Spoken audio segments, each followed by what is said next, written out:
भोले बाबा से, एगो मोर भतार की जवानी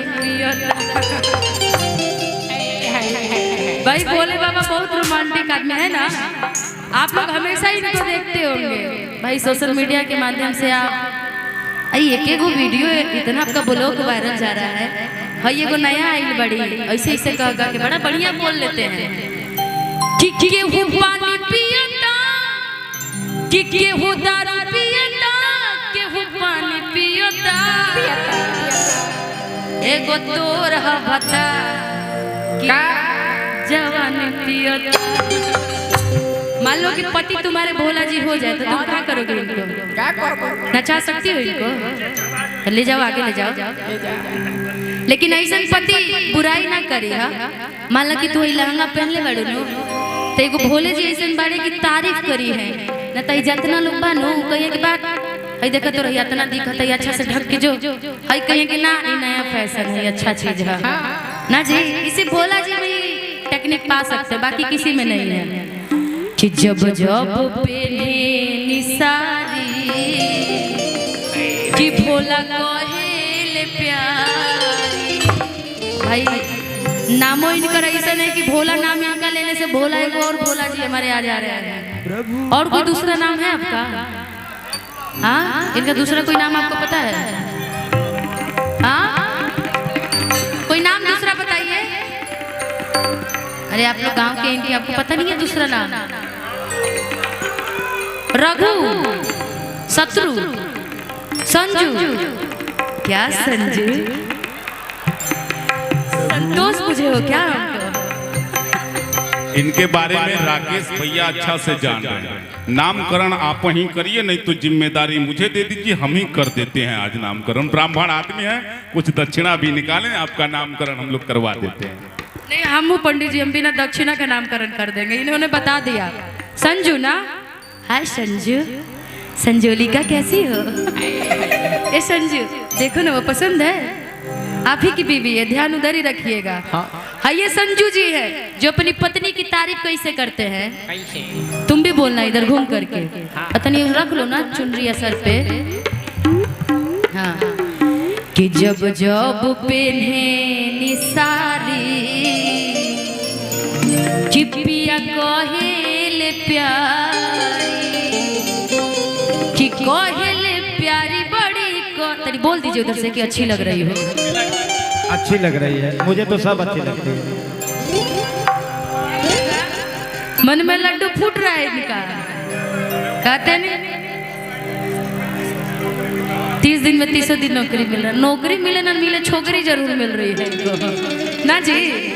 भाई इनका ब्लॉग जो वायरल हो रहा है, हम सोचे थे कि किस दिन हम मिल रहे हैं हमको, फिर मैं बताती हूँ आपको। आपकी वाइफ से झगड़ा लगाना पड़ेगा। कि जब जब पहने निसारी,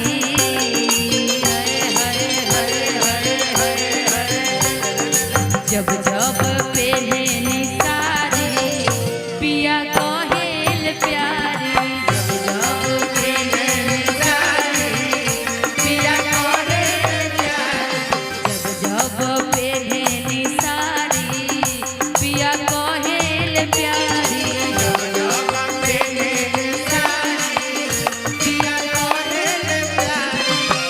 कहेल प्यारी पिया कहेल प्यारी, कहेल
रोज करते हैं क्या सब मुझे है पता, आप ही बोलिए क्या ये बात सही।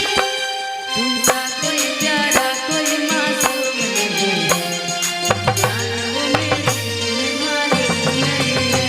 तुमसा कोई प्यारा कोई मासूम नहीं है, तुम जानो वो मेरी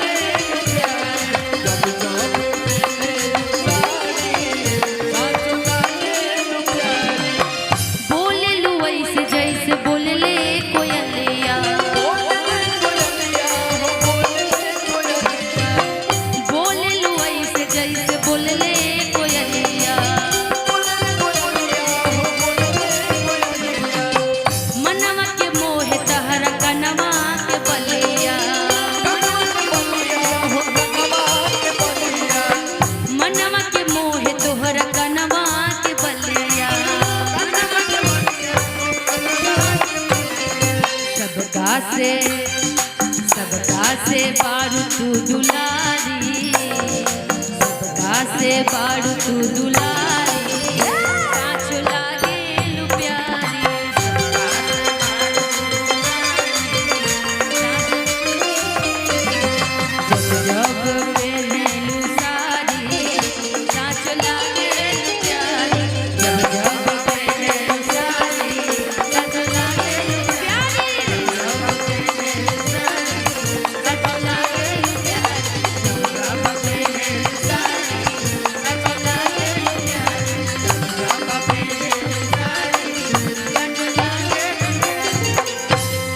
कि जब जब पहनेलु साड़ी, कि साँचो लागेलु प्यारी।